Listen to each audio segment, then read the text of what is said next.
What is up, my friends, and welcome back to the Vegas Confessions podcast. This is episode 102, and in today's episode, I'm going to share the interview that I just did over with Jeff from the Jeff Does Vegas podcast, which was an enjoyable listen, but not only did we cover a bunch of topics, we laughed a lot. And you guys know I'm big in working with the different podcasts and YouTubers and stuff, and so this chat was a really fun one because it was all Vegas, all about the podcast, all about including the new app that just released on the Apple Store, the Vegas Near Me app, and so much different options on the best bang for your buck, and basically why we started the podcast in the first place, and so much more. And seriously, folks, if you're not already checking out this Jeff Does Vegas podcast, you should definitely add it into your repertoire of podcasts. He likes to cover all the different aspects of the show and entertainment of Vegas that it offers, and it's really an enjoyable listen with all the different guests and stuff he has on. All right, let's go. Hey there, everyone. This is Matt Bridger, and you are listening to the Vegas Confessions podcast. Didn't we go to my favorite dive bar before that? We went to Double Down. Double Down Saloon, yeah. We had some ash juice. I am all about ash juice. Yeah, baby. You guys need to go check that room. There's like a dead guy in the bed. And the lady at the counter says, well, we'll call housekeeping. Like, housekeeping? Jay's never met an asshole he didn't like. Shout out to the guy at third base at the blackjack table I was at last, who was obviously trying to keep a high-low count, but was mouthing the numbers as the cards were being turned over. Be careful what you say, because we can have you whacked. Hey, I'm Nicky Firmich, and you're listening to the Vegas Confessions podcast.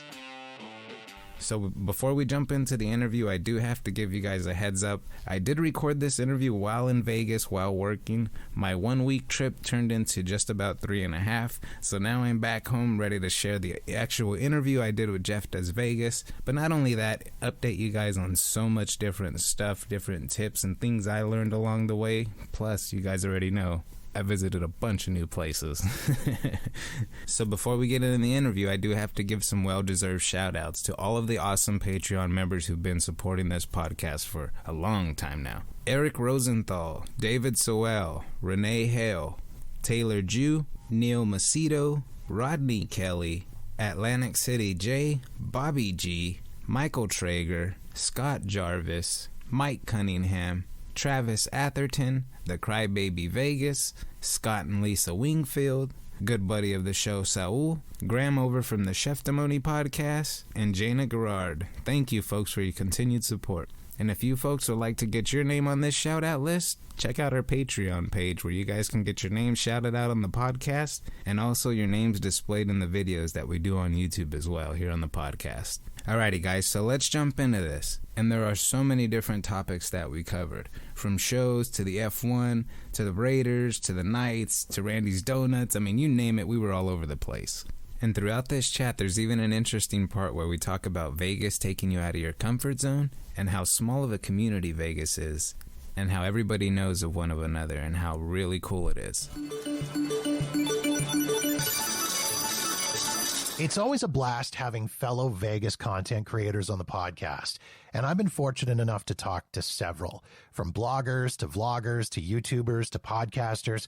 I love learning about what got them interested in the city and what contributes to their drive to share their passion. And my guest for this episode of the podcast is easily one of the most passionate Vegas podcasters I've ever chatted with.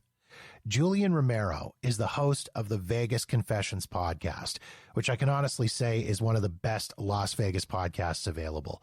Julian has been podcasting about Vegas for almost 5 years now, and over the course of his run, he's shared lots of great info about the city, both on and off the strip, and had the chance to talk to some amazing guests. Julian and I talked about what initially got him into podcasting and what he loves about being a Las Vegas podcaster, some of his favorite spots to hang out in Vegas, how he's managed to turn what started as a passion project into a full-time gig, and so much more. Please enjoy my conversation with Julian Romero of the Vegas Confessions podcast.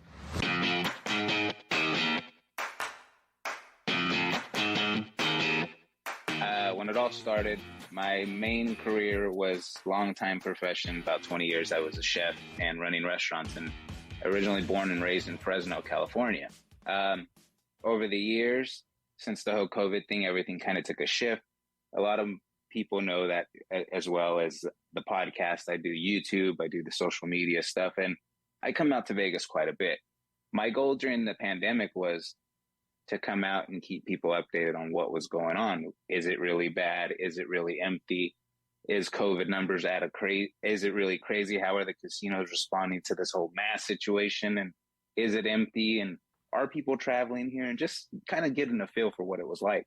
Well, during all of that, started to pick up some traction along the way, meeting some folks as I always do. I'm all about networking and, getting to shake a hand because you never know where it's going to lead to.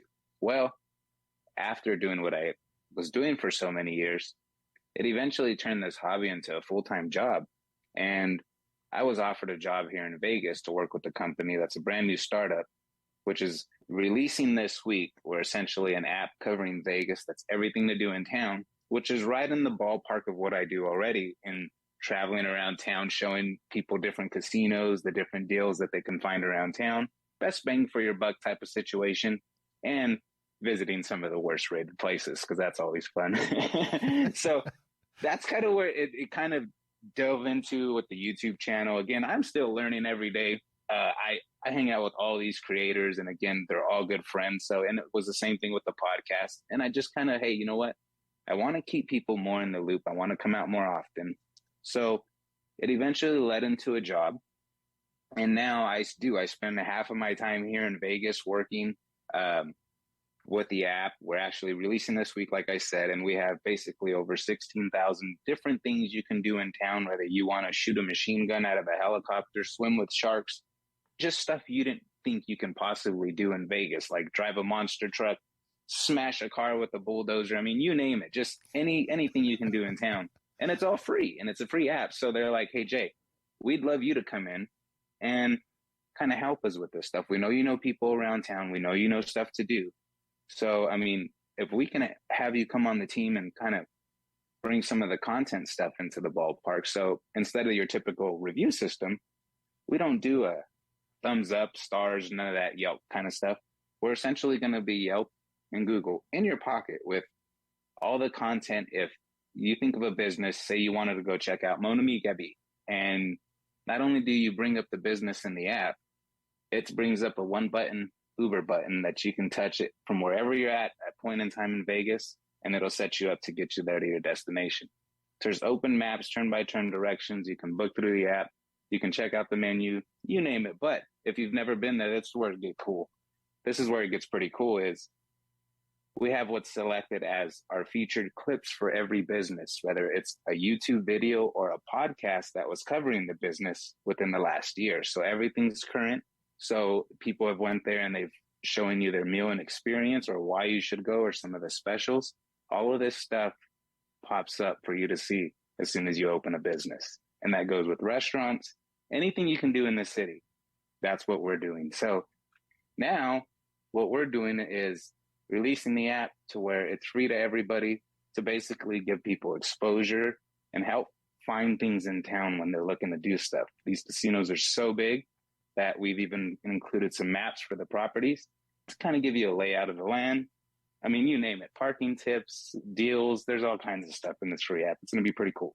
I love the idea of linking from the app to a YouTube clip or a podcast clip or whatever. So for example, if I do a trip report episode and I talk about breakfast at Mon Ami Gabi, people will be able to go on the app and they will be able to go to the Mon Ami Gabi page. And on that page, there will be a link to the clip from my podcast. Is that the way it's going to work? Yeah, 100%. So like the episode you just did of the atomic bomb and stuff, and you talked about the Atomic Testing Museum and stuff here in Vegas, all that whole clip was included, and that's linked into the Atomic Museum. If people are interested, it brings up the business and any other podcast or video that's been done on that business that we've collected. So right now we have more podcast and video clips between me and my wife collecting and accumulating all of this stuff, timestamping everything. So when you think of the typical video of a room review, You don't get the, hey, welcome to the channel, subscribe, this is why, this is what I do. You just get the typical start of the room review video. This is what you see, this is what you get type of deal. So it's really nice in the fact that you're just getting to see before you come, and you're knowing before you're going, because that's a big one when coming to Vegas for sure.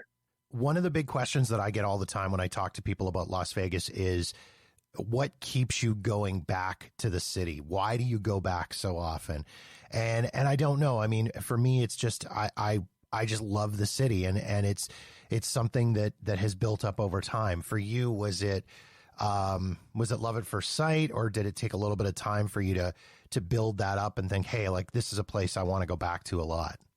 Jeff, it was weird when I got here for the first time. And you're absolutely right. When people ask you, why do you like Vegas so much? It makes you feel like you are kind of weird, right? But then you get here and you're like, okay, I'm in my comfort zone. This is why I like Vegas. So one thing about it is, when me and my wife first came, we were out maybe 4:00 in the morning that trip, right? Late night, we were partying at Coyote Ugly all night. You know, it was a fun night. So we're out on the strip. And Jeff, I could not believe the strip was full of people and traffic, and everything was still going. I'm like, this is the city that never sleeps. That's why they say this. And ever since then, Jeff, I was like, you know what? Everything's open. It's an open playground. Let's go explore this son of a gun, right? So then I just started making it a deal to, hey, you know what? Let's start exploring this city and telling people about it. And let's start giving them an idea of what they're going to get into before they go. Hence everything happening where it's going now. But that was my thing. Hey, let's go check this restaurant out. Let's go see if this food is really good. Let's go see, let's go check out this hole in the wall mom and pop shop, get to know the business, find out what they like to do on their free time when they're not working, and then give you a new idea of a business to go to, or I end up going, right? So it really does a whole nother level of networking. But this city, and when I tell you, word of mouth is big, your reputation is key. And, the people and the handshakes you make in this city, because it's so small, people think it's so big. It's really small, and it's a tight-knit community of people who know everybody within the industry, especially like the casinos and restaurants. And when you know somebody, they know a person, that knows a person, they know a person, and it leads to so many different connections, Jeff, that I'm somebody who I'm baffled that every day, like, no matter if we tweet on social media or whatever it is, the casinos always interact, a lot. And I find that stuff pretty cool, because even as, not to say I'm a step above anybody else, but even when people see it, like, just the regular average Joe, they're like, hey, that's cool that, this casino does that, or this guy's out there showing people different places, and the casinos acknowledge that he's doing this. And that's the whole point is, hey, I want to show you guys what these casinos have to offer and the different amenities, whether it's a meal, whether it's the pool, whatever you're into, the new rooms, the new hotel. There's so much to do in this town. It's hard to keep track on it. And that's when I realized, you know what? There's actually people that'll listen to a stupid podcast about Vegas. And holy shit, Jeff, if I didn't see downloads come in like crazy, and over the last few years, since it's just been me and my wife just nonstop coming and like crazy, coming out to Vegas and going to different restaurants and giving reviews on, you name it, shows, anything to do in town, the downloads have been phenomenal. And it's crazy because we'll be at a craps table just throwing dice and, hey, let me get a hard 8, Are you Jay? Yeah, I'm Jay. What's up, man? How you doing? Oh, I listen to your fucking podcast the other day at Ellis Island. These are the great moments that make all of this rewarding when we're sitting there talking into a microphone by ourselves, right? Like, those are the rewarding moments when, there's a guy at the end of the craps table who's about almost 6'5", and he's big old muscular dude, and he's throwing the dice and he cashes out. And, I'm getting ready to place my next pass line bet and get ready to go. And he comes over and he's like, hey, Jay, love the podcast, man. He didn't say a word the whole time for an hour, right? But then afterwards, it's like, hey, Jay, love the podcast. Love what you and Kelly do. I'm like, what the hell? Like, that's the reward. And they're like, hey, by the way, we just went to Esther's Kitchen, and you're right, it was freaking great. The fact that these people will take time out of their trip to do any kind of recommendation that my dumbass says means the world to me. I totally get that and totally understand what you're saying. I know when I first started doing this podcast, it was just a hobby. It was a fun little passion project. And it was just something that I wanted to do because going to Vegas as often as I was, I'd kind of become the de facto Vegas expert amongst my group of friends. And I thought, well, if my friends are asking me questions and want to know about stuff, maybe random strangers on the internet might want to as well. And you know what? If I get like 1,000 people download my podcast, I'm going to be thrilled with that. Yes. And 4 years later and 160,000, almost 160,000 downloads, here we are. And I'm like, this just continues to blow my mind every single time I see another 1,000 get added to the list. And I remember the first time I got either a DM on Twitter or an email from someone who said, hey, I listened to your Trip Report episode and you talked about such and such a restaurant and we went and we loved it. And I just want to thank you for that. It's like, wow, that is the coolest thing in the history of ever. A total stranger, as you said, took a recommendation that my dumbass threw out there and just thought like, wow, somebody actually cares about what I'm saying. And that's the kind of thing that really gets me. It's the kind of thing that keeps me going in doing this. I'm assuming it's the same for you guys. It's 100%. And then Jeff, it goes to a whole nother level. Like I said, it started with the podcast, and then I was like, hey, a few years when I first started coming, I was like under the impression, I'll start vlogging, but I just never did it. I went more with the podcast route. Well, after the pandemic, during the pandemic, more or less, I started to pick it back up. I'm like, you know what? People love to listen about Vegas, obviously, because the downloads are great. Let's start showing people. Let's start showing people this food that I'm telling them about. Let's start showing them what these places look like that I'm describing, these clubs like the Phoenix that's painted by a local artist inside and out from every inch of the place, right? And you could only do so much by telling a person, but then you show them and you can start doing these little tricks and stuff in your edits where you start actually producing a decent video and you're like, hey, this is actually really good. I like this. And then you start getting people who actually watch. And then you're here, Jeff, and they're like, hey, Jay, I know you're in town. I want to come and spend some time with you. Are you going to be downtown at all? Like, whoa. You're coming to Vegas for 2 days and you can do anything you want with your time. And you want to hang out with me? Like, dude, I will find your ass. We'll go have a meal. We're going to do something. Like, we're going to have fun. We'll go gamble. We'll go do whatever you want. But you want to hang out? Let's go hang out. And that's what it's been, Jeff. I've been here on this recent trip. I've been here 3 weeks now. Every night I go out. I tell my wife, she's like, so where are you going tonight? Downtown? I'm like, that's my spot. I've been downtown every night. That's my comfort zone. And I meet up with somebody that's a listener, a friend I happen to walk into. There's never plans made. But at the end of the night, we're always hanging out with somebody and we're having a meal by the end of the night, capping it off. That's the biggest reward in doing all of this you can ask for. Again, turning a hobby into a full-time fun thing to do for the rest of our lives, right? Like, and again, we've talked about it. There's people who have a passion for doing stuff they love to do. And then there's people, that just love to do it. And the ones that love to do it will always be the ones that'll make people come back for that next listen or find out what that next report's like, or, hey, what was that next restaurant they went to like that they were talking about? So excited to check out, right? So it does something to a listener where, and again, I got to give a huge kudos to, Shane and Eric, who were a big part of this podcast. When we first started, we, again, got together, wanted to talk about different ideas and stories. And then we brought in Eric, who knew a lot about like the casino inside stuff, which was great. And then, my wife came on and we started going ham at Vegas. We're like, we can do this. We can visit. It's not that far away for us. I mean, we can make this happen. We have the comps. If we keep it smart and we do it right, we can do it free. You know what I mean? We can work the system to where basically all we're paying is for gas to get there and the food and everything's included, depending on where we eat, if we're eating at our hotel and stuff. But yeah, it really does set the people apart who really have a passion for doing stuff that they like to do and people who like to do it. So as somebody who's always loved this, I mean, I never turn down the opportunity to chat about Vegas or meet somebody here or whatever we're doing, a group meetup. I come out to people's weddings that they've invited us to. I mean, it's been a hell of a community. I mean, I've traveled the country, going across the country to drive my daughter's car to college.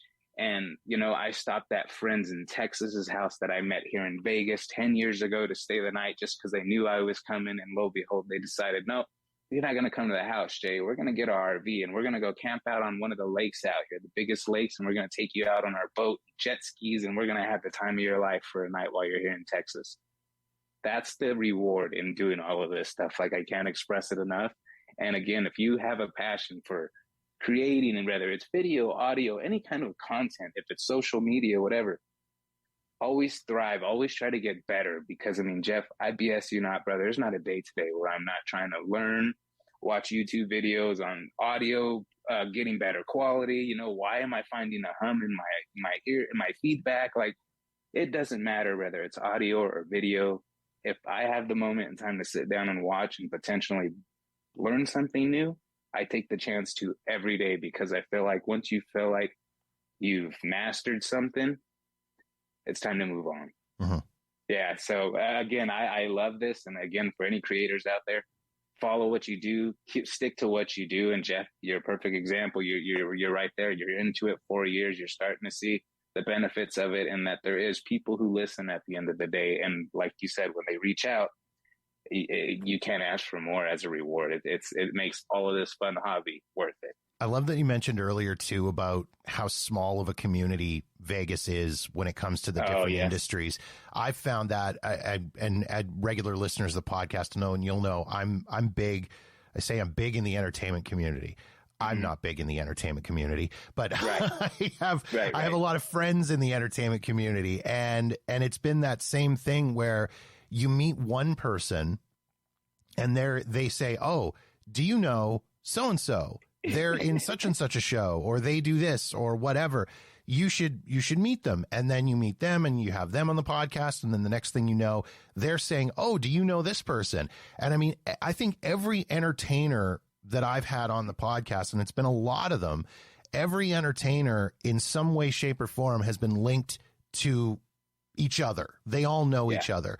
And if you ever have an opportunity to attend any kind of event in Vegas that involves the entertainment industry, I can walk into one of those rooms and know 85% of the people in that room. And they all know each other. And I mean, my wife and I have joked a couple of times when we've gone to down to Vegas, and we've gone to particularly Golden Knights game, because of course, as a Canadian, we are legally obligated to like hockey. That's the rule. If you don't like hockey, they take away your citizenship. That's how it works up here. Anyways, we'll go to a Golden Knights game, and we'll be sitting there and we'll kind of look around and we'll say, you know, I bet we know more people in this arena in Las Vegas right now at a Golden Knights game than if we went to a Calgary Flames game in Calgary at home here. We know more people. We were trying to get out of a game one night. We were down there with friends, and they had driven, and so they wanted to get out to beat the crowd, beat the traffic. My wife and I are getting stopped every 15 feet by people that know us, say, hey, Jeff Kim, how's it going? Hey, yeah, blah, blah. And our friends are looking at us going, what the actual shit is happening here? Like, how do you know all these people? So it's funny that you mentioned that whole idea of such a Vegas being a small town where everybody knows everyone. It's really kind of hilarious. It really is. And, you know, what trips me out is the people you run into, and, you know, they know that you do the podcast, but like you talked about, Jeff, is you know everybody there and they all know you. But there's also that side that I always think about is I'm the outsider who comes to Vegas, and they know that, and they're big into that, and they appreciate that. So they're like, go the extra step and to acknowledge you and admire your friendship and keep that close too, because they're like, this dude actually genuinely cares about this place and is always giving the word of mouth to this place. So they embrace you. And that I can't express enough about this city. Doesn't matter whether it's a restaurant, casino, you name it, Jeff. If it's a dance class, I've been invited to get my windows tinted and get radios in my car. I mean, just people who have been offering like, Jay, if you ever need anything, like, guys, I don't need anything, but freaking thank you, man. That's awesome. I 100% understand what you're saying about being an outsider and being welcomed into this circle of people. I am fortunate enough to be friends with some amazingly talented people. These are people who are singers, dancers, performers, actors, musicians, just people who are a billion times more talented than me that I have absolutely no business being friends with, but they have welcomed me into this tight little circle. They've been so accepting to the point where they've become some of my closest friends, and they're people who, when bad stuff has happened to me in my life, they are among some of the first people to reach out to me to check on me and make sure that my wife and I are doing okay, and ask if if they can do anything for us. And it's really incredible. At one point I was calling them half jokingly my Vegas family, because I actually saw them more often than I saw my actual family. And so, as I say, I think it's just, it's amazing as an outsider to be welcomed in and to be so accepted among this group of people. It's really heartwarming, actually. And I want to side note here and backtrack, because you mentioned the entertainment industry. I want to mention a name that I really enjoy every time I come out here and I get to see him. John Shaw. Oh God. I had John on the podcast. Yeah, John was one of my favorite guests, because I asked him one question and he talked for 45 straight minutes. And I loved it. Him. It was fantastic. And John was, the first time I ever saw John was at a Monday's Dark, and he nearly burned the place down, which was fantastic. They got in a lot of trouble over that. But anyways, John was great. John was fantastic. And anybody that hasn't listened to that, my conversation with John Shaw, needs to go back and listen to that episode, because I asked him one question and he talked for 45 minutes. It was the greatest interview ever for that exact reason. And and the thing is, he talked for 45 minutes, but he was interesting to listen to. Yes. And you mentioned, we talked about it, knowing people, right? He's one of those guys. I met him from Lefty, who does the Late Night Magic show, who also knows Bizarro, who also knows, all these other guys, and Murray, the magician. They're all friends in this city, and it's so much of a community here that they all work at each other's shows. I mean, John, he's at, Misbehaves. He's all over the place in these different shows, and it shows what a community they do and how well they embrace each other and support each other, because at the end of the day, this is their craft, and they all get together and do it at different events and venues. So it's cool to not only see magicians, but comedians and actors and everybody get together in this city, and they throw the Shack just had his gala here and had all kinds of different performers. And that's the thing that makes Vegas unique, is you never know what the hell is going to happen the next day. Yeah. But that's where I'm learning too. Like, even that, like, I'm a part of this new app, Jeff. It blows my mind on how much stuff I've learned over the last 8 months that I didn't know I can do. And here I am. Oh, I go to Vegas all the time. I know, hey, this is a good restaurant. I've learned so much about Vegas, these hole-in-the-wall places that you have to visit. I visited a place this week called Peg's Glorious Ham and Eggs. No, Peg's Glorified Ham and Eggs. Now, you hear that, you're like, what? Okay, there's plenty of other breakfast options. I walked into this place and had probably the most beautiful waffle breakfast I've ever had. Breakfast was perfect. Service was stellar. Place was immaculate. Clean, spick and span. And this is a place nobody's ever mentioned on a podcast or just, and I'm like, see, these are the benefits of getting out in the town, visiting all of these casinos. And luckily, I'm now able to say, besides, the casinos that were recently demolished, I've been able to visit every property here in Vegas. And that was my goal, is to start off with the casinos and visit them all, get a feel for them, get to see what they're all like and how they're all different. And then now we're starting to venture our way into, the different types of cuisine and shows that Vegas has to offer, which those are all its own task itself. But dude, the entertainment industry, John Shaw, awesome freaking performer. And I can't say enough good things about him. My boss actually of my new company here was the one who took me to that show to see it for the first time and walked me in there. And the first performer I walked into was John Shaw. doing what he does. And I was like, oh, and I looked at my boss. I was like, you come here for fun? And he's like, what? And I go, you've been here before? And he's like, yeah. Like, wait, it gets better. I go, better? Like, dude, my mouth hit the floor. Like, I could not believe what I was seeing in these different performers that are doing it. I mean, I'm sitting in front of the stage and they're doing these magic tricks like pulling birds and cats out of nowhere. And I'm like, what the hell is happening right now? And at the end of the show, they're all out there to meet you and how you doing? How'd you like the show? And that's the benefit of going to some of these small little shows that you're not going to a Cirque or, you know, these big ones where you're not going to have an opportunity to meet, you know, some of these performers. But these shows, they come out because they genuinely want to know your feedback and how you enjoyed yourself. So you get the opportunity too to not only see the show and be entertained for an hour, 2 hours, whatever it may be, but you get to meet these performers afterwards. And they're such genuine people. Then, like you said, now you have a new friend to start networking with. And now you have 5 more new magician friends that probably have 5 other more magician friends that they want you to be introduced to and check out their show. And again, this city is nonstop, Jeff. And as somebody who's turned that hobby into like full-time staying here, working here, it's even harder to stay on top of things when you're here too, man. It's just as hard because like you have that mindset of, I'm going to go out there, I'm going to create these videos, and then I'm going to go home and put the videos together and get my content out, right? Well, now it's a little bit different because like a perfect example, yesterday, I was able to leave the house here, go over, record my videos, walk around, get all kinds of B-roll, roll over to the next casino. So I was bouncing around at the Link, the Promenade, the Flamingo. I went over to Harris, got all these cool shots, left, came back to the house and started editing. I'm like, this is fucking nice for a change, you know? So it does something totally different when you're here versus, you know, all that planning. And I want to execute this stuff and make sure I get it done and not forget to do stuff. That way, when I come back, I have all this content.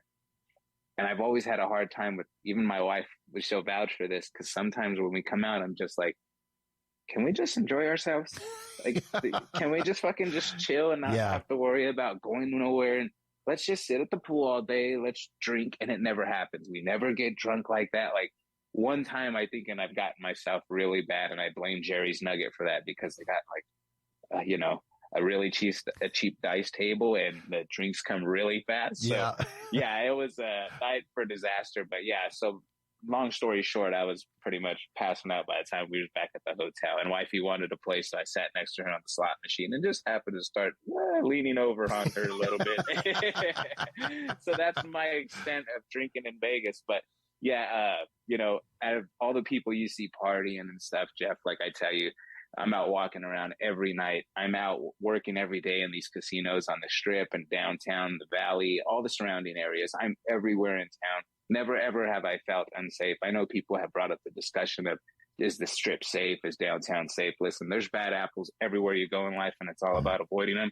And at the end of the day, shit happens. And you know what? This is a tourist attraction. It's 43 million people that visit here yearly. There's bound to be some shit to go down, right? Like, let's be real. So at the end of the day, there's just so much to do that you have to separate that time sometimes where you're like, hey, I just want to enjoy myself this trip, not have to worry about doing anything, but let's just enjoy ourselves. And then 10 minutes later, you're like, fuck, I really need to be making a video. I really need to be recording a podcast episode. Like, we really need to go try a restaurant, babe. And she's like, I thought you said you wanted to enjoy yourself. I'm like, I know. Then the creator comes out in you. You're like, I can't go home with nothing, right? Like, so you get that drive, and that fire is always there, especially because Vegas is always here for us. I'm always like, hey, what are we going to do that we haven't done? What should we do that, you know, people may find interesting? So my perfect example, my dumbass yesterday, I noticed these brand new pizza vending machine boxes that are inside of the Link from Buddy V. Mm-hmm. So I'm like, of course, I'm going to make a video on this because I'm always intrigued seeing people try food in other countries that have vending machines. Lo and behold, they're now here on the Vegas Strip. I'm not a big cake person, so I wasn't into the cake ones that he has. But when I saw pizza, I was like, okay, this may be interesting. So that video, I went and recorded, came home yesterday, but it was a different outlook versus getting this stuff recorded so I can go home, yank it out, get it all done and hammered away and make sure that content gets out, whether it's video or podcast, because that's the other struggle with me is now that I'm doing both versions, I do try to get a podcast episode out every other week and a video every weekend. So that consistency, gets hard when you're out here and you take trips and, you have to put the podcast on pause for a bit because you got stuff going on.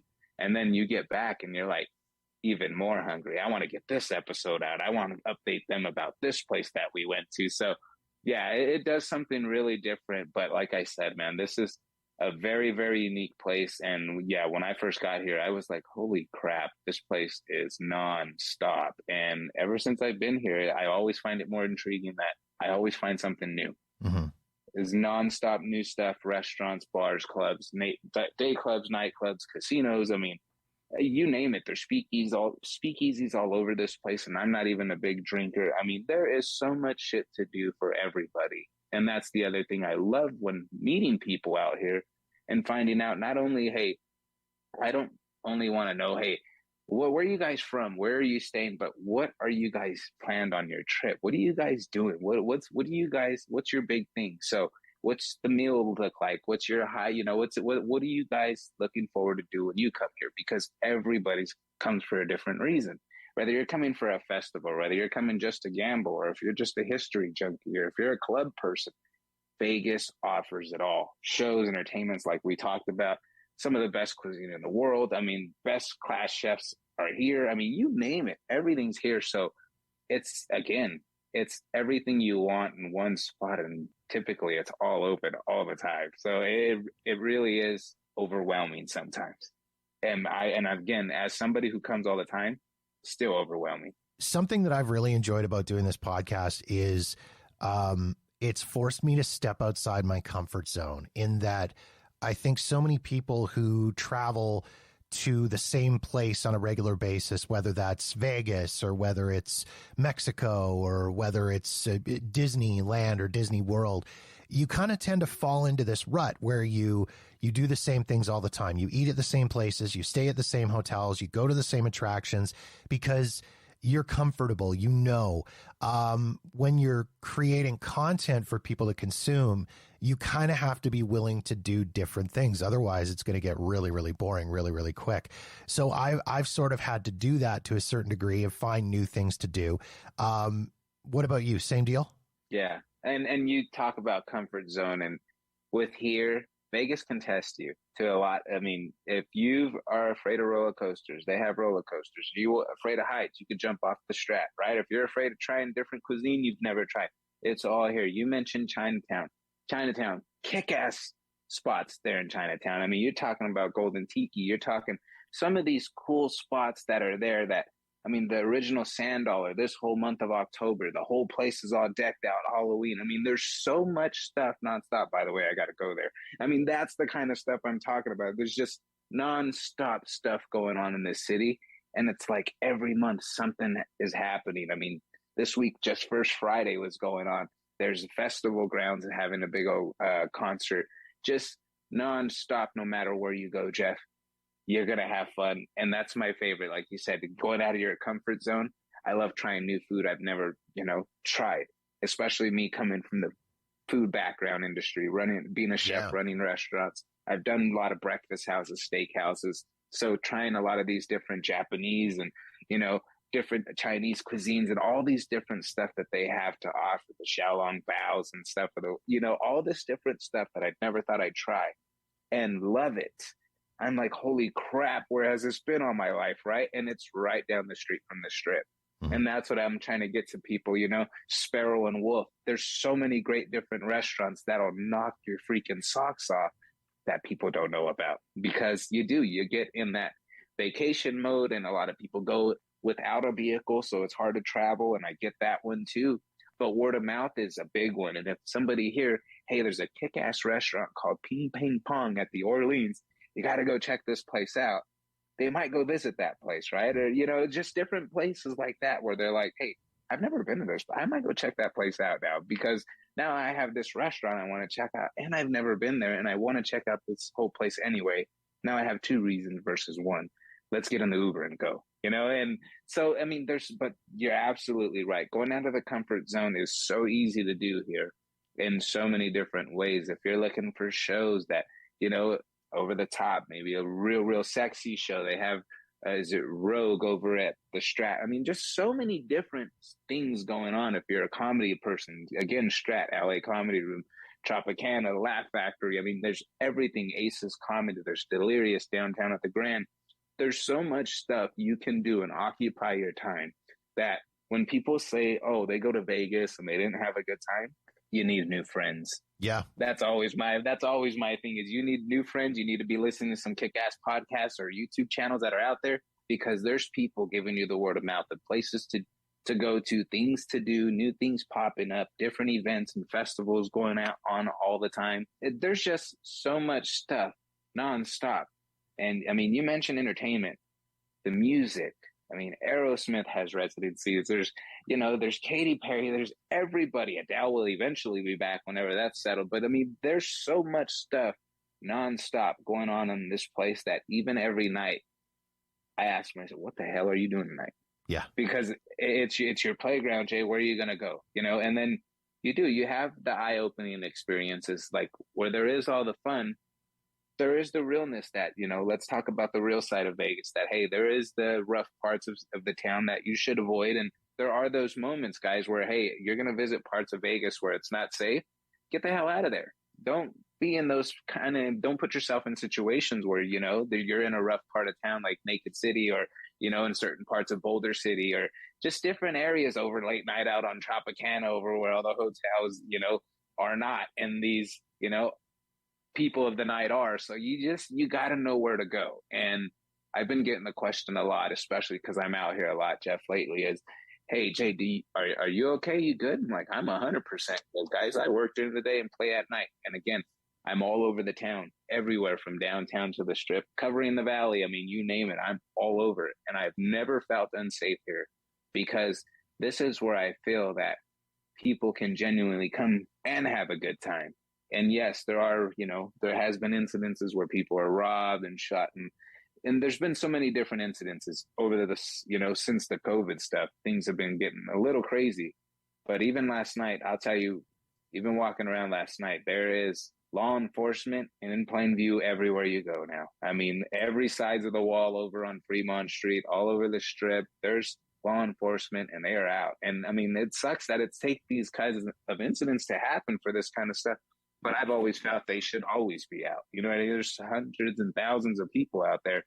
You need to make sure everybody's safe. So, it sucks that these kind of incidents happen. But at the same time, there is a lot of good here. And this is why a lot of people's vacation destination is Vegas, because at the end of the day, all that fun is here, And again, guys, when I say, hey, there are those bad apples. They're everywhere in life. They're not only in Vegas, they're in your hometown too, from wherever you're listening from. So let's be real. Like there's bad apples there. It's all about avoiding them. And I do it. I see it. I walk around headphones on all day and I'm always looking over my shoulders. You know what I mean? I'm always seeing who's around me because if you don't look right, I'm going to watch you.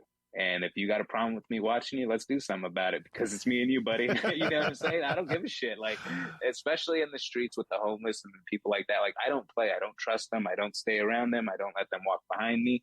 You just never know. And that's one thing is I'd always rather be safe than sorry. So, I've always felt safe in the casinos. Everywhere I go in town, whether I'm at a restaurant or hanging out with friends and stuff, I've never felt like I was in danger.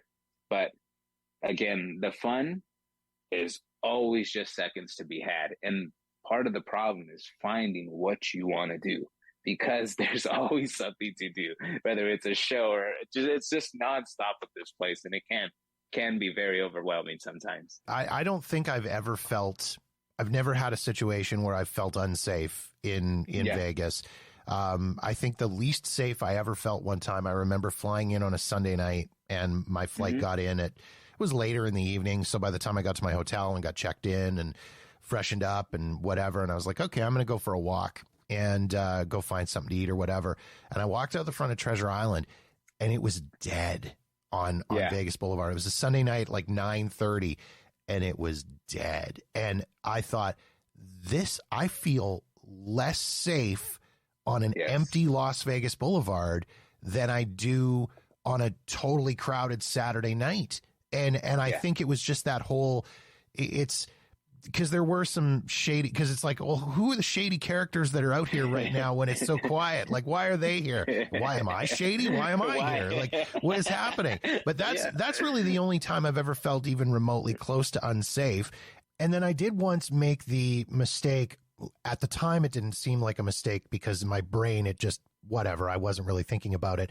But I made the mistake of walking from the Flamingo over to Tuscany along Flamingo Avenue, which, I mean, is not a bad walk, and it's not really that far, but it's not a walk that you should be doing at night. And I did it at night. And I was walking up there to go meet a couple of friends, and when I told them I walked up there, they just were like, what do you mean you walked up here at this time of the night? It's amazing you even made it alive. And looking back on it now, yeah, it is. It was probably not the smartest thing in the world that I could have done. It's amazing how you get that one block off of Las Vegas Boulevard, and all of the sudden it's like, this is a different world. Yes. Yeah, it really is. You get on Koval and it's just one block over from the Strip, but I mean, it's day and night. So being on the Strip to where you're at now, and you'll see a lot of the homeless people hanging out, 7-Eleven, that cornerish area. And that's a big part of it. Like you said, just keep moving and grooving, baby. Don't worry about them. Don't let them. I mean, I have headphones in a lot of times, like I say. People ask me all the time. As soon as they start talking, I see the mouth moving. I just start shaking my head no and just keep moving. I don't bother to stop, and I don't want to hear your story. I'm always getting hit up by people who's they're a good mechanic. If I ever need him to paint too, by the way, he can do my grass as well. Like everybody out here is a hustler mentality, and one way or another, for some reason somebody always needs help, and then that's just the reality with a lot of the homeless out here. And you'll notice that, a lot of the times they're just passed out, drunked out, because they'll get money and they'll just treat themselves, and they're good with their situation. There's still a lot of homeless on the Strip. There's a lot of homeless downtown. There's a lot of homeless anywhere you go. And this being a tourist attraction, like, that stuff has to be cleaned up. You take a drive down Main Street, head over towards Jerry's Nugget at night, you'll see it.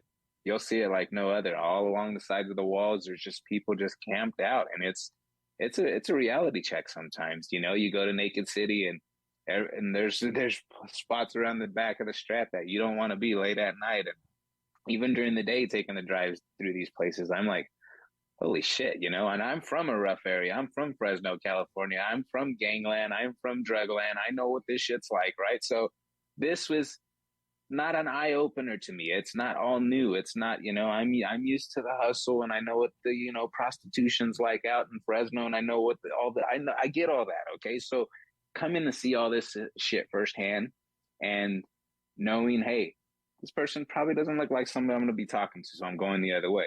And if he happens to follow me, then we got a problem. You know what I'm saying? But at the same time, avoid it. Because you can see it when it's coming, when you're not in the position where you need to be. Just get the hell out of there. Move on. Get back to enjoying your trip. Find the fun places. There's plenty of fun to be had. But yes, there are some rough areas. And if you do find yourself in those areas, get out. There's no reason to be there. There's a reason why tourists are not going there to hang out and spend time on their vacation. So get back to what you was doing. But yeah, there's so much stuff like that people overlook.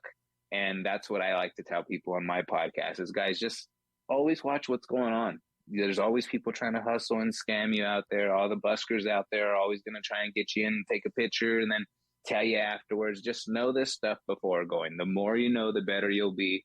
In Vegas, get an idea of the rooms you're getting into. Get an idea of the rental car you're looking at. Get an idea of the places you're going to check out. That way you're not just going in blind and you're not disappointed. If you think you like shows and you like Broadway acts, there's plenty of that stuff here at the Smith Center. There's all kind of events that you can do that doesn't have to be gambling related. And that's where I've tried to focus a lot of this stuff on lately. Like, yeah, we're a gambling casino related podcast, but Vegas has so much more to offer. So, I go take, these police drift test drives and go do different shit that a lot of people are not doing while trying to give you, informational stuff like, hey, these are the best places to park because they're free, and this is why, and this is where you need to be, and this is where they're located. If you're on the north end of the strip, you want these places. If you're on the south end, or if you want downtown, there's these options, right? So giving people a general consensus of, hey, there's still free options out there. There's still stuff to do and things to do and systems to utilize to get your way around Vegas for your best bang for your buck. And speaking of bang for your buck, that's the thing that I've always loved about Las Vegas is you can quite literally make a Vegas trip whatever you want to make it. I'm on a bunch of different Vegas Facebook groups, and one of the big questions people always ask is about budget. How much money should I bring when I go to Vegas? And my response is always the same. Vegas is what you want it to be. If you want to pay $10,000 a night to stay at the Hangover Suite at Caesar's Palace and play $50,000 a hand blackjack and eat at high-end celebrity chef restaurants where the meal is going to cost you $5,000, and you want to go to nightclubs and get VIP bottle service for you and 20 of your friends, you can do that. But at the same time, if you want to stay at the Flamingo for $45 a night and eat food court meals and drink beer at the Stage Door Casino for $3, you can do that too. It's kind of the beauty part about going to Las Vegas. Again, you can make it whatever you want to make it. Yeah, 100%. I mean, that's the thing is with, I mean, just so many different areas on the strip and downtown. You talk about bang for your buck. I mean, you're talking Miracle Mile that has plenty of places like Flights and, Ocean One Bar or Ocean One. And then you have, what's the other one? Flights and Blondie's. I mean, these places, the Salsa Cantina, La Salsa Cantina, I mean, they have cheap breakfast options, $5-10. I mean, and then Flights, they have these all you can eat packages where you just get to try everything on the menu. And there's three for $10 drinks at most of these places. And guys, I mean, you can get good deals all around town. It's just about getting to the right places. Because again, a lot of strip bars, you're going to pay, $20 drinks. You're going to food court meals. Some of them are going to be, $20. I went to Johnny Rockets the other day. I was maybe I'll have lunch. Then I saw the price at $22 for a burger and fries. I'm like, fuck this. I'll drive to McDonald's down the road on the way home. You know what I mean? Like, I don't need it that bad. So, I mean, there's decisions and stuff you can do to actually still enjoy your trip. And you mentioned, I mean, the entertainment, I mean, there's a $9 spasmatic show at the South Point that happens on Fridays. And these guys dress up like nerds with a hat with the spinners on top. One wears the neck brace like his neck's broke. Dude, they play some of the best cover band music, and they are so good. The concert is $9. And by the way, they also have and that's Saturday nights. And by the way, on Friday nights, they have a free show they do in this South Point Lounge. So, I mean, there's so much free opportunities and things to do. I mean, guys, there are so much ways to save money. Yeah, you don't have to splurge. I've seen the different hotel packages and stuff that they are doing for the F1 race that's coming up. And, they're going to get a lot of those people that are going to do that from other countries and overseas. There's not going to be a lot of people who visit Vegas on the regular that are going to jump on that right away. And if they do, it's going to be because they're already a high roller. They already have pool with their casinos, and these casinos already have reserved tickets for these events. So that's how a lot of that stuff's going to go into play. But this is going to be a money grab because it's such a big event and it's a worldwide known event. It's going to be a money grab for people to just come and be here. It's going to be a spectacle. It's obviously going to be televised. It's going to be at night. It's going to be something totally different that Vegas has never seen with the strips and stuff. Areas being shut down. People are going to be viewing from all over. It's going to be a money grab in a sense that obviously all the hotel prices go up, everything around the area, prices go up. All of a sudden you're getting all these surprise fees at restaurants that just pop up. So there's stuff to look out for. And I've been getting people who have been already messaging out like, Jay, what should I do for the F1 race? Like, honestly, you should book your damn rooms now.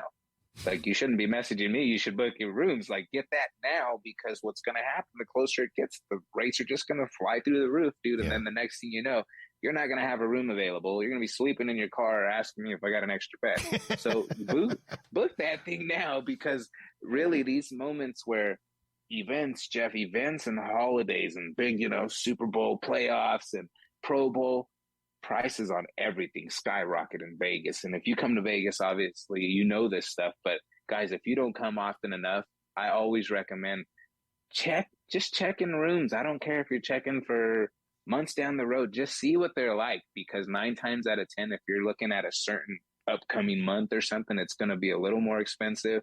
Plus you're adding resort fees on top of what you're paying. And again, people are not accustomed to resort fees either. They're not used to that. You know, they're like, oh, well, I've never had this anywhere else. Well, welcome to Vegas, guys. This is a thing here. It's going to be the inevitable. Everybody's doing it. I mean, you have options like Four Queens downtown that's not doing it. I mean, and then there's other places with like $20, $25 resort fees like Ellis Island and El Cortez. And so it just really depends on where you go, knowing where you're going. You know, it's crazy, but I see F1 as a really, really big money grab because there's going to be so many people in town. Yeah. And the packages and stuff, I can see all of that stuff selling out because Vegas is a place for high rollers. And $10,000 to us may be a shitload, but $10,000 to somebody from Dubai is probably, you know, a drop in the bucket, right? So it really is going to be interesting to see that week of people that are going to be here because they're going to have those pre-races and stuff. It's going to be nuts, dude. It's going to be nuts. People are going to be, I could imagine what the room prices are going to be like for a place like Cosmo that has the frontage rooms on the strip. Like, I mean, it's going to be crazy. So both my wife and I are Formula One fanatics. Oh, are you? Okay. Yeah. Okay. Yeah. We are the ones who will watch the races every weekend. We watch the qualifying practice sessions. I have the Formula One, the F1 TV package online so that I can watch the races commercial free and get all the extra special cameras and all that kind of stuff. But I can tell you right now, I will not be at the Vegas Grand Prix. I will watch it from the comfort of my living room because I cannot help but think that this thing is going to be an absolute shit show. Yeah, 100%. From the ticket prices, which are likely going to be just absolutely insane, to the room rates, which also are probably just going to be absolutely over the top, like nothing Vegas has ever seen before, to the weeks of traffic tie-ups leading up to the event, to Las Vegas Boulevard being shut down from Sands Avenue to Harmon Avenue for 19 hours a day for 4 days over the course of the event, and the traffic tie-ups that's going to cause. It's going to be, again, I'm a Vegas fan, I'm an F1 fan, but I can't help but think that this is just going to be an absolute nightmare. See, and I agree with you, but I want to say, like, I agree with the sense that it's going to sell out 100%. Like, absolutely. That's no question. Yeah. I mean, in the drop of a dime, that's going to do that. I think that's the reason. My buddy got like the biggest kick out of me last night because he was telling me we were at Circa hanging out with Derek Stevens and stuff at the Vega Bar. And he's like, Jay, how many Vegas Knights game you been to? I was like, none. He's like, what? I go, no, I've never been. He's like, what the fuck? He's like, okay, well, what about Raiders games? I'm all, none. He goes, why? I go, listen, you know how much better it is to watch the game on TV versus being at the game? Like, I'm not one who's in the big on drinking anyway, so I'm not already there for that reason. You don't get to hear what the hell's going on when you're at the game. You don't really know what's happening unless, you know, you're actually having a good seat. And honestly, I wasn't in no big rush to go see the first season and spend, you know, whatever, $500 of tickets, whatever it was, to get a ticket and fight through all that mess. Dude, there's plenty of other options for me to do. I could watch it on TV from one of the sports bar that's right down the road, right? And he's like, dude, I'll go to Raiders games. I'm going to VGK games, but I'm just kind of letting the dust settle because even the VGK games, like, I've been out at Park MGM when all the festivities start and the marching bands come. I mean, it's really unique. And I mean, the pregame festivities of the whole arena and the way they do stuff. I mean, it's something to be seen. Mm-hmm. But I was in no rush to go straight to the Raiders game and go through all that. I mean, I've been to plenty of NFL games. I'm a huge Bears fan. So anytime they came to California, I was going to them. And to me, I was like, yeah, it's great to go see my team play, but it's honestly a lot better on fucking TV. Like, I mean, you save the money, you get to actually cook from home, watch it from your house. I mean, it's great. It's so much better. Like, the Raiders are always going to be the Raiders. Like, they'll be there. I'll get there at some point. I'm just in no rush. And yeah, with the whole F1 thing, the last thing I'm going to do is be out on the Las Vegas Strip and crowds of people. And hell no, I watch that from some sports bar here in town. Probably at Circle will watch it. So yeah, it's absolutely right in the sense that because it's a big event, everybody and their mothers want to come and see it and be here for the first one. And if it does go super well, which we're already anticipating, Jeff, this is going to be a thing that just is every year. Yeah. And it's going to just get bigger and bigger and like EDC, right? Like it just keeps growing and growing. So yeah, it's pretty nuts. Like how big these events and these festivals and even residencies can bring people in nonstop. It's pretty freaking unique. After the break, Julian shares one of the toughest parts of being a Vegas podcaster and creating content, and we hypothesize on what's been leading to a decrease in deals in Las Vegas as of late. That's next on Jeff Does Vegas.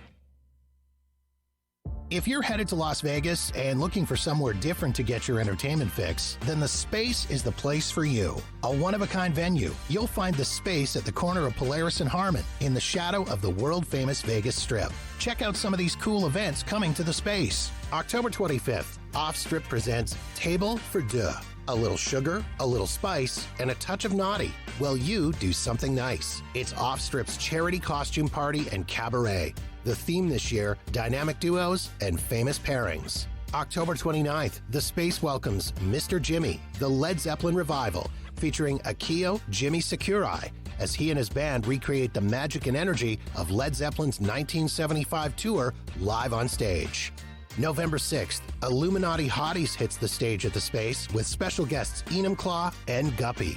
And November 7th, the best of the Las Vegas entertainment community gathers together once again to raise $10,000 in 90 minutes with Monday's Dark.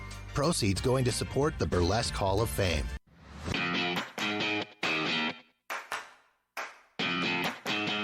Something that I've really noticed, and I think sports has been a big catalyst to this, and I've noticed it more so since the Vegas Golden Knights have come in, but obviously with Raiders football coming and big events like Formula One, and now basically every UFC event is hosted there, and there's March Madness, and there's all these, Super Bowl is a huge deal, obviously. All these things are coming up. It's getting more expensive. Vegas is getting more expensive in general, but particularly with hotel rooms, it's getting harder and harder for somebody like me, who was traditionally a Sunday to Wednesday or Monday to Thursday guy who would spend $35 a night to stay somewhere like Bally's. It's getting harder and harder to find those deals because there's just so much going on in the city. And traditionally, it's always been a case of, well, when there's big events, rates go up. Now it's just like there's so many big events all the time that the rates are just always up. Yeah, it is. It's hard to find the deals. But I mean, that's not to say if you're not looking, you can't find them, because they are out there. There are days where, there's nothing going on here. And as shocking as it sounds to say, that means there's no real big festival or event going on. I mean, every weekend, last weekend was Oktoberfest, the weekend before that, I mean, they had the Mexican Independence Day. I mean, it was just it's nonstop, back to back to back. And that's what's cool. And that's what helps me even keep track of what's going on or stay in the loop I don't mean to keep pushing it, is this Vegas Near Me app, is because we have everything listed. I'm like, holy crap, they have an Oktoberfest. I didn't even know that they just had it out 2 days in a row, or they have this Renaissance fair going on this weekend that's right down the street. And I'm like, man, there's so much cool stuff that's going on that everyday people would go and check out. Plain example, the Palms. On Mondays, the Palms has $5 movies at their Brendan theaters. And if you've never been to their Brendan theaters, I was just there this past Monday, dude. And this place is a theater, totally Vegas style. Everything's decked out. The numbering on the rooms when you walk in are disco balls that are rotating, and the numbers are on, and the whole place are decked out in graffiti by graffiti artists. I mean, this place is freaking cool. And you do not think I'm at a movie theater right now. Like, and it's $5. So last weekend I went and watched 2 movies for the price of one, and spent my night there at Palms and just kind of, watch one movie in between, went, hit on a slot machine, won $300, went back, watched the next movie. So it was a win-win, and it was really nice. But again, $5 movies, there's always something like that to do. There's so much cheap events that you don't have to do everything expensive. There are deals, there are meal deals, there are places to go check out. Like we mentioned, some small shows that are, not going to be $130 or $150 ticket, or sometimes absence up there at $300 sometimes, You can check out a crazy show that's downtown that nobody knows about, like a Particle Inc. for $40, and leave the place like, what the hell did I just watch right now? Right. Like, so there's different things like that throughout this town that I feel like nobody knows about. And there's all these little businesses, Jeff, that are just mom and pop places that do stellar food, or do something like desserts that you've never tried and you never thought you'd try because it just, you never had a chance to. And lo and behold, it's right here at this little stand that just happens to be in this outlet mall. Right. And you're like, what the hell? And then the next time you see them, they have their own brick and mortar, and they're now doing their own business. You're like, no freaking way. So, people like the Dirt Dog here in Vegas, I know them very well. And I've known them when they first started, and the manager, me and him have become really close friends. And I've done a few videos with them at their downtown property. They opened one at the Showcase Mall. They just opened another one on Sahara. These people message me every time they open a place, Jeff, to say, hey, Jay, we're opening another one. Love for you to come out and check this place out. Jeff, I'm nobody. You know what I mean? I am absolutely nobody. But the fact that they want me to come out or try this new Snoop Dogg hot dog, or this exhibit special that they're doing now, Jay, come try it out. Let your people check it out. I'm so honored because, I mean, it really is the reward of doing all this. But the funnest part is fighting with these fuckers because they never want to let me pay for my food or anything, right? So I'll find my way, and I'll tip every employee in the building. Like, I'll get my way around doing it. But there's a lot of these businesses, bro, where they're like, hey, we love what you do. We love how you give the word of mouth. Like, we'd love to show you some stuff we're doing. You got time to come down? Like, yeah, I'll come down. Like, really? Yeah, I'd love to come down. I've never been. I want to check it out authentically. Like, I'd love to tell people about it. And then they blow your socks off and give you some stuff you didn't think you were going to get into. And you're like, holy crap. And then, like I said, every time I go somewhere, I always argue with businesses. I'm like, guys, come on, let me pay. No, Jay, you're already doing enough. You're telling people about our place. Like, please, you're going to go back and talk about it on your show. We already know how you are and how you carry yourself. And I'm like, thinking to myself, I get paid to come here. Nobody wants to let me pay for my food. I've made connections every new place that I go to. I got a new friend in contact every time I walk out of that door. And 9 times out of 10, they have another friend that they want me to go check out. And this happens every time I go to a place. So that lets me know, and my wife says it all the time. She's like, babe, you're just super personable. You're super easy to get along with. Your personality is super, I mean, you're not like your typical person. You know how to open a person up, and you're very good about talking to people, and you carry yourself well. I said, you know what? At the end of the day, I'm all about trying to get a person's story out of them. I want to find out where you came from. I want to find out what you're about, what you like to do, and what you like to do on your free time. Because if you mention a place that I've never been to, 9 times out of 10, I'm probably going to go check out this place. And especially if you tell me there's something really unique or something really cool about it, or they just happen to serve what you would consider some of the best pizza in Vegas, I'll be there tomorrow, right? Like, that's just the fun in the game of checking some of these places out, because when they see you walk in, especially me right now, you can see my hat, Jeff, but the listeners can't. On my hat, there's a big YouTube thing on the side, right? So it's no secret that when I walk into places, they're like, oh, and then they realize, fuck, that's the guy who's always talking about this place, or that's the guy that was just here last month. He put a video out.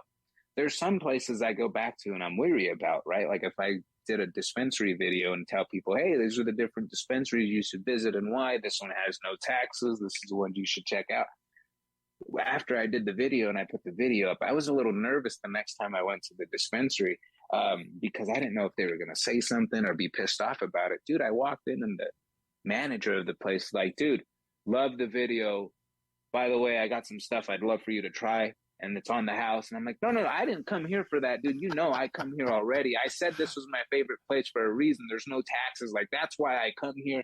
I buy, I always only buy here, dude. Like, what? I don't need shit from you. I'm here to buy my stuff. And he's like, no, you're trying these new things out. And I'm like, dude, I'm nobody, Jeff. And that's the graciousness that these businesses give you when you come in and you authentically want to tell people about their business. That literally, dude, I can't tell you enough on how freaking cool it is that this city's like this. And it happens with every place. I was just at Randy's Donuts yesterday and I walked in. All I did was walk in, Jeff, and I was just checking it out. I hadn't even said a word to a person.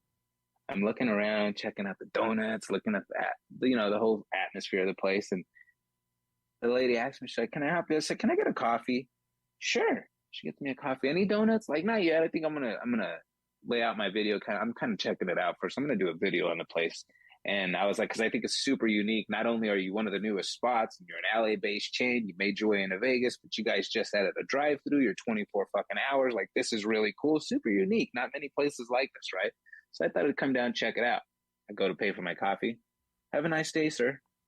Like, come on, guys, I'm not here for that shit. Like, so I throw $5 in the bucket. I'm like, guys, I'm not here for it. And the guy after me is like, she said, have a nice day, bro. Like, how much she got to tell you, right? Like, so, and we start laughing. Like, that's awesome. And that's what I go, you saw what happened, right? And he's laughing. He's like, she said, have a nice day. You're going to argue about free coffee? Like, yeah. So everywhere you go, Jeff, I mean, if you carry yourself well, you present yourself well, you're genuinely interested in what people are doing and you want to relate that information, these businesses open up to you like no tomorrow. The fact that I text with business owners here in Vegas blows my fucking mind, Jeff. I don't live here.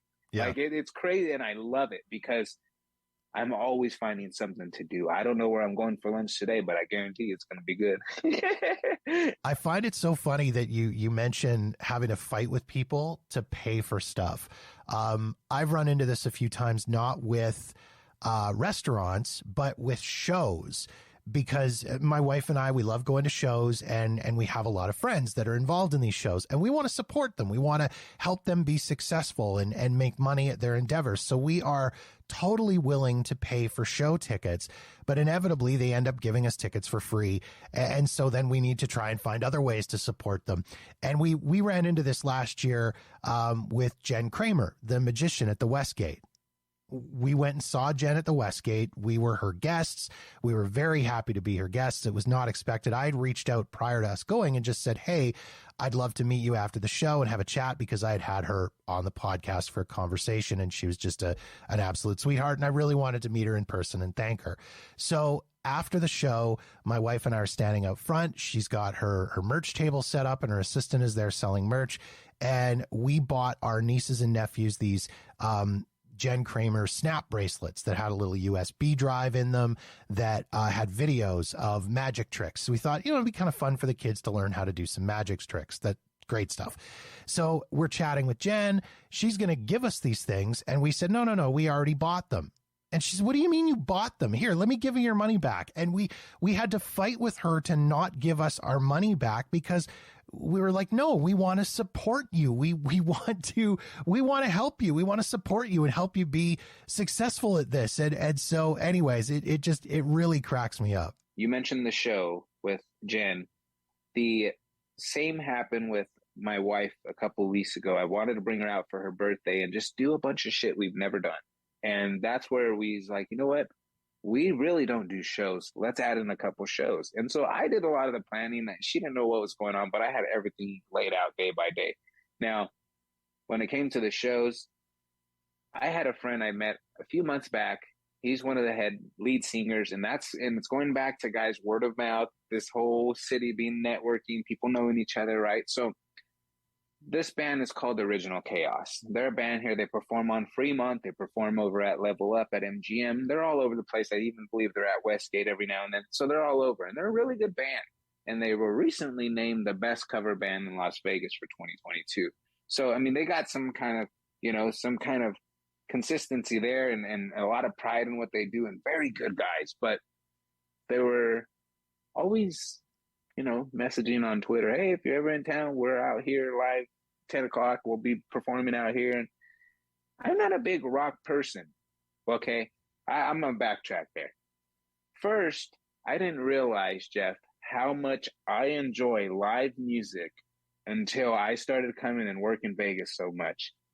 I am out on Fremont Street watching Spandex Nation, Alter Ego, 80 State. I mean, you name it. I am watching these bands every night, and it's all different music. Doesn't have to be rock. It's old school. It's country.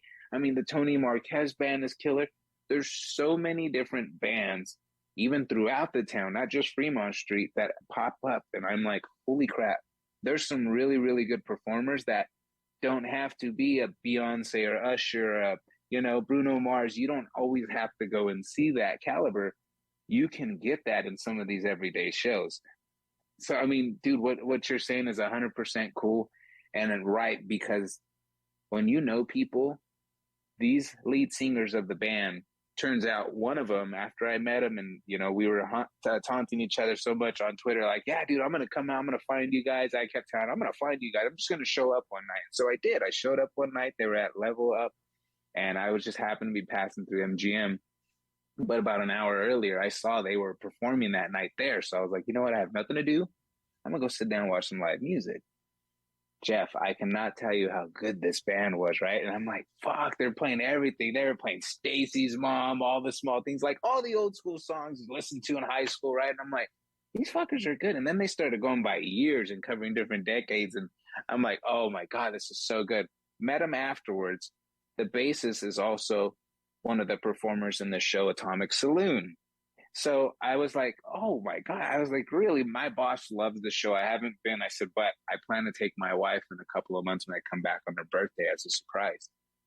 He's all, really? He's all, and you've never been? I was like, no, dude, never been. And his buddy, he already knew who I am. He's like, dude, there's a podcast here in Vegas, YouTube. He likes to make videos and stuff. And I go, I'd love to have you guys come on and talk about not only Atomic Saloon, but the actual band and where you guys perform and give people, more heads up on what you guys do.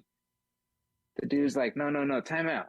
When you and your wife come, I want you guys to come to our show. And I'll cover your tickets. Your name's already at will call. I just sent it to my guy right now. It's like, no, stop that. I was like, I haven't even met you for 10 seconds, dude. Like, slow it down. Like, take me to dinner first. Like, hold on here. And so he was like, dude, no, I want you to come check it out. Jeff, I had to argue with them for 2 months before getting there. I'm like, dude, I don't want you to give me these comps. Let me at least pay half. So they let me pay half of my ticket's value, which I thought was so cool. I said the same thing. I want to support, guys. I want to give you guys something. I said, obviously, you can't just throw $100 at a crew of people. Like, I want to be able to still pay something. So they did. They let me pay half of the ticket price instead of comping the whole thing with, I thought, thank you. Because again, they see that, hey, we want to be supportive. We're not there for anything free, but we realize, hey, at the end of all this, we're going to get an experience that we're going to be able to tell people about. And that's why we show up. And they, knowing that, restaurant entertainer, you name it, you walk in the doors and they're like, oh, this is cool. That guy who loves talking about my place is here. He's ready to tell people, or let's see what we're going to do today. And they are that much more excited to have you in. As we talked about earlier, the outsider, they're happy to welcome you in and show you what they have going on. So, dude, Vegas does some really cool things that I didn't know were possible. And again, the connections and the networking, it comes back full circle to what we talked about earlier. Is just, it's got its own community and its way of, networking with each other, that it's pretty cool. The word of mouth and the networking, the friendships you can make in this place can lead to a lot. I do want to talk to you about your podcast, Vegas Confessions podcast. You do an amazing job. You score some really, really great guests and have some great interviews and great conversations. And something that I love about what you guys do is, you don't focus on one thing. You're not just a gambling podcast. You're not just a reviews podcast. You really do cover a lot, pretty much anything and everything to do with Vegas. And it's hard because you want to not leave stuff out, right, Jeff? You want to make it as authentic for a person when they're listening. You're like, God, I want to make it as detailed as possible so they can get the best idea and description of a place before going there. And that's hard to do sometimes with the audio version. But when I started realizing, hey, find the unique things, the stuff to mention, the things that stuck out to you, and roll with that, move on to the next place, whether it's not on the same topic, but just kind of show them, hey, you're not only doing gambling, you're not only doing the same restaurants, you're not only doing a show, you're going to do something new. You're going to come back with something new to talk about. You're going to experience and dive into, like we talked about, something uncomfortable. Like I do, Jeff, I have the goal of jumping off the top of the strat, but I don't plan on doing the goal anytime soon. So, I mean, there's stuff like that where I do have ideas and stuff in place, but some stuff I'm more eager to do than others. But I mean, there's so much stuff that there's so much genuine meetups with people. There's so much genuine groups. There's so much genuine people that come out. And then, like you said, there's also the locals that like to get with you and hey, Jay, let's go check out this place over here. It's called Steiner's. It's off of Buffalo, and they're open 24 hours. And they got a burger that's $20, and it's got some Kobe beef in it. I'm like, what? For $20? Let's fucking go. So we'll go there at 3:00 in the morning. And then the next thing you know, the next day we're there because they do a $7.77 breakfast that you have to check out because it's pancakes and it's a whole plate of food, and it's well worth the money, and it's really good at 3:00 in the morning. So there's just really good spots that these people like to take you to. And they're like, Jay, I love that. And they know that about me, that I like to go off and adventure and do different shit, that they're like, hey, Jay, I want to take you to Little Mexico. Oh, whoa, what? Little Mexico, Jay, you can get yourself a sombrero on one corner, a chicken, you can get your car painted on the other, and then you can pick up a sofa if you need it on the way out. Like, that's the kind of shit I love. All you got to do is look, and the city has it all, but people don't realize, hey guys, there's so much stuff to do. And that's where it becomes a real challenge, Jeff, is you want to squeeze it all in. And at the rate that I do stuff in the places that I go, a lot of the times I overlook or even don't even think about stuff that may be interesting to somebody that I do, that I don't even think, hey, they might want to listen about, right? So, I mean, there's stuff that I do that people are like, why didn't you talk about that place when you went to the place? Like, what place? They're like, oh, you mentioned this Roma Deli place, but you just kind of talked about how good their Italian food was. Like, really? I didn't even realize. Well, guess what? Now we're going back and we're going to get the full detail of this whole menu, the whole layout of the land, how it started, when it started. Let's get the owner on and let's talk about why he got involved. By the way, guys, he's a professional poker player and so is his dad. You want to get interesting? And so that's the kind of stuff I'm always looking at, like, hey, let's take this shit to the next level. I don't want to be the best podcaster, the biggest YouTuber, the biggest anything. I don't want to be anything. I just want to have fun with what I'm doing, do it at a different manner that nobody else is trying to do it, and keep it my own way. My biggest thing when coming in was trying to find my way, right? Everybody has a podcast. Everybody does their show a certain way. You have to be different. You have to find your own way, what makes you unique and stand out. That makes the listener want to come back to your episode versus another episode, right? So that's always my mindset, is it's not competition. It's how you're going to stand out, Jay. What are you going to do differently that other people are not doing? And for me, it was, I reached out in the beginning when I first started podcasting. Hey guys, would any of you guys be offended if I started a podcast and I started telling people about the way, I do Vegas and my stories and the places I think they should visit? They're like, Jay, why are you messaging me? Do you need like equipment? Do you need help? Or what the hell are you messaging me for? What do you want? Like, no, I wouldn't care. Please do a podcast. I would love that. And everybody was like that, Jeff. And I'm like, all right, this is really cool. Everybody thinks I'm full of shit just for even asking if they would be offended for me starting a podcast, because they were all the podcasters, right? So I was like, nah, I'm all right. I'm just going to do it. I stuck with it as of 7 years ago, Jeff, and I haven't stopped. And it's been one of the funnest hobbies and journeys I've ever done. And you talk about the network and relationships and the stuff it's led to. I mean, it does something with the podcast. The podcast is what surprises me, because you think, oh, well, YouTube, more people see you on YouTube and people get more of a visual. Jeff, I get 10 times more downloads on the podcast than I could on the YouTube channel any day of the month. And it's always baffling to me because I'm always like, hey guys, I got a YouTube channel. Hey guys, I got a YouTube channel, right? And so, but they like the podcast. And that lets me know, hey Jay, don't change shit up. Do what you're doing already, because what you're doing is making those listeners come back. They like listening to the authentic stories. They like listening to the different times we had, what we did, what I discovered, this place I just stopped by, and why I thought it was cool, and why they should visit on their next trip. So what I do, and I do appreciate you saying that, is because sometimes it's a challenge to get it all in, but it's so fun to relive the moments. And that's why I love doing the podcast, because you get to talk about all the good and sometimes the bad.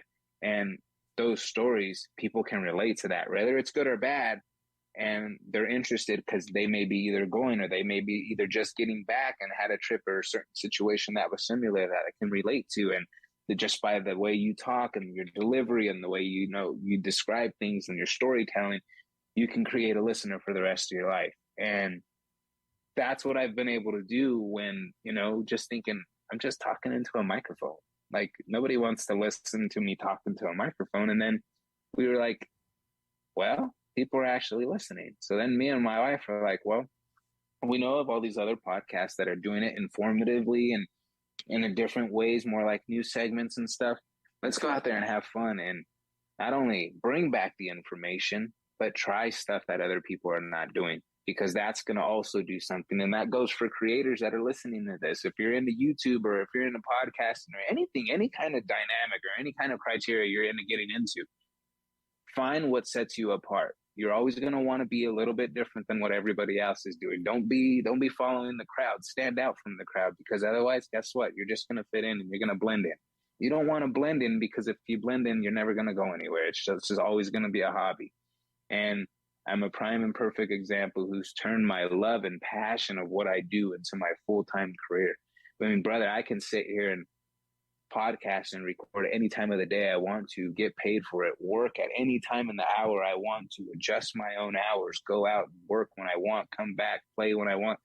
It's something surreal that's turned into real life that I'm super fortunate, blessed, and believe me, I'm not fucking this one up, right? Like, that's one thing I have to do, is make sure this is successful. We keep doing what we're doing. We're networking with everybody in town, especially my friends when they come in, like yourself, like everybody, when there's a chance to hang out with them, I have to do it, because that's my way of paying back respect for them listening and watching, right? Like, I want to go hang out with them if they take the time to watch and say, hey, I find you entertaining, that I want to spend some time with you. Like, fuck, what are we doing? Where are we going? What are we doing? Let's do it. So, and the fact that you do that, and this is probably one of the last good stories I mentioned, is yesterday I was at the link recording a video, and the guy walks up to me and he's like, hey Jay, and now mind you, I always have the AirPods in, so like I watch people, and when I saw him, his mouth was already moving, he was looking at me, so I knew he was talking to me, right? And his hands were moving. I'm like, hey, what's up, dude? He's like, hey Jay, I can't believe I just fucking ran into you, dude. My name's Brock, and I've been following you guys for a long time. I'm from, I go, you're Brock Bedingfield.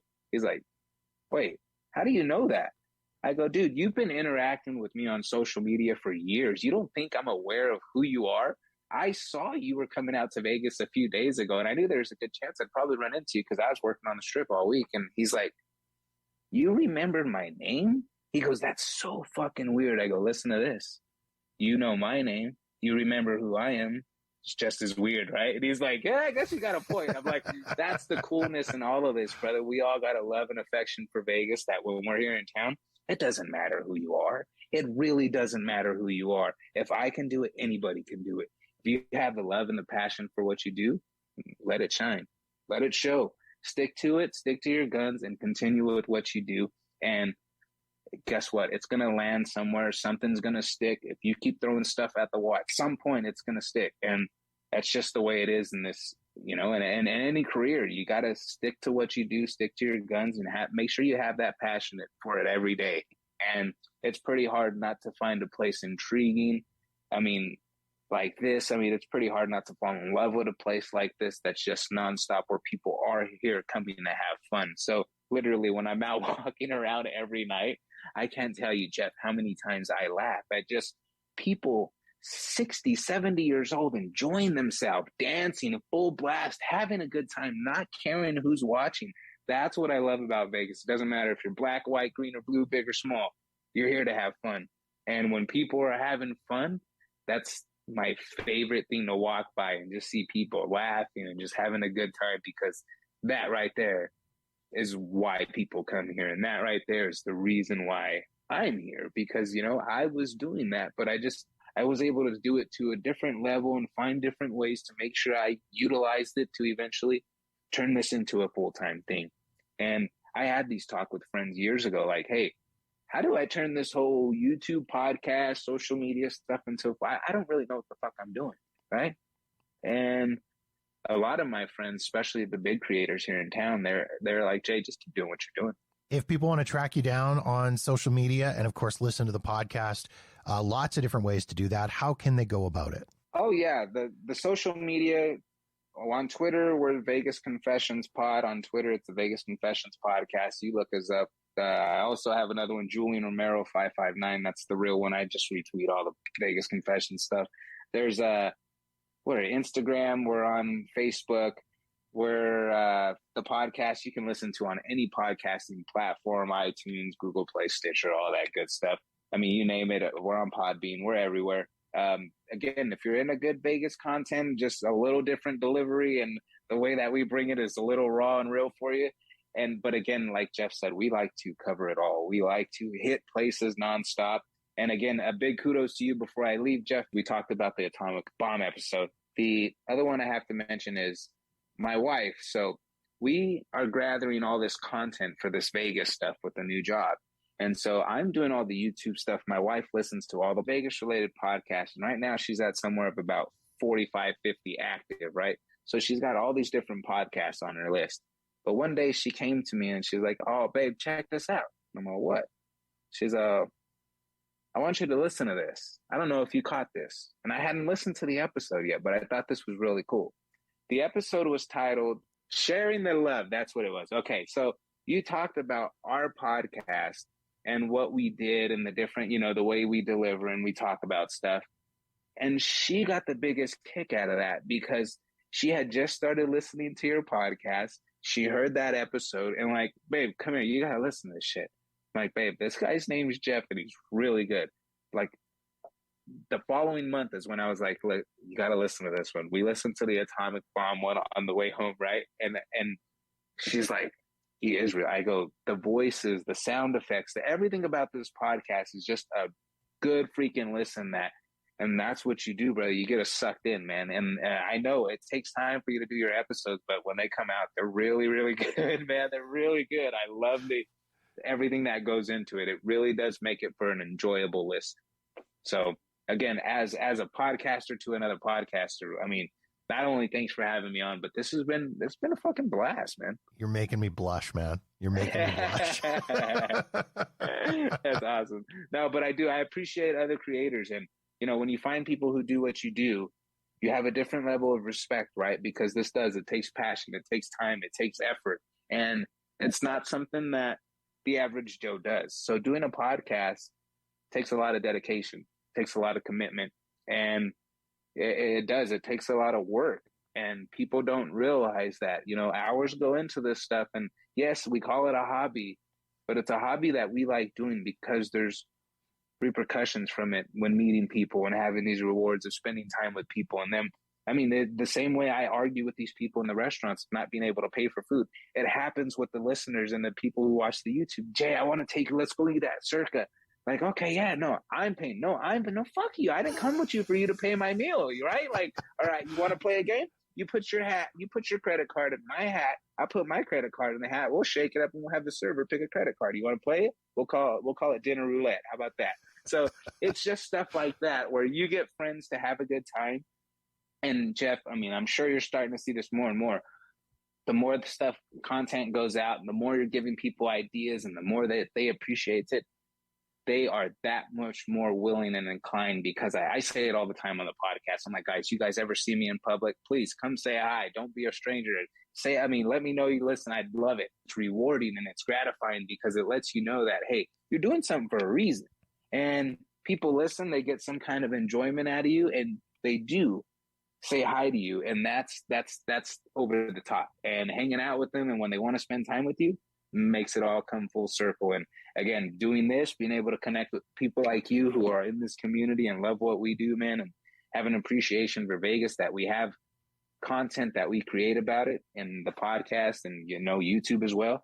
It's appreciative, and it shows a lot about how much love and passion you have for what you do, because each and every episode's fucking enjoyable, dude. It's really good. I appreciate that, man. Thank you for the kind words, and thank you for taking time to jump on and have a conversation. I'm glad we were finally able to make our calendars connect and get this going. Hey, my brother, keep up the good work, and I look forward to chatting with you soon, my friend. Be well.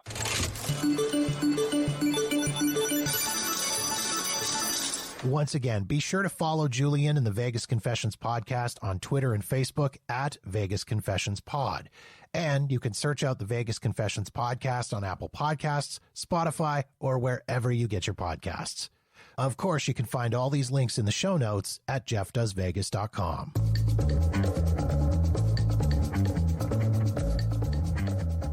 Talk about a pretty solid listen, right? And especially for the newer people who have discovered the podcast within the last couple of years, we cover so much different stuff that it's always nice to go over and recap some of the older stories as well.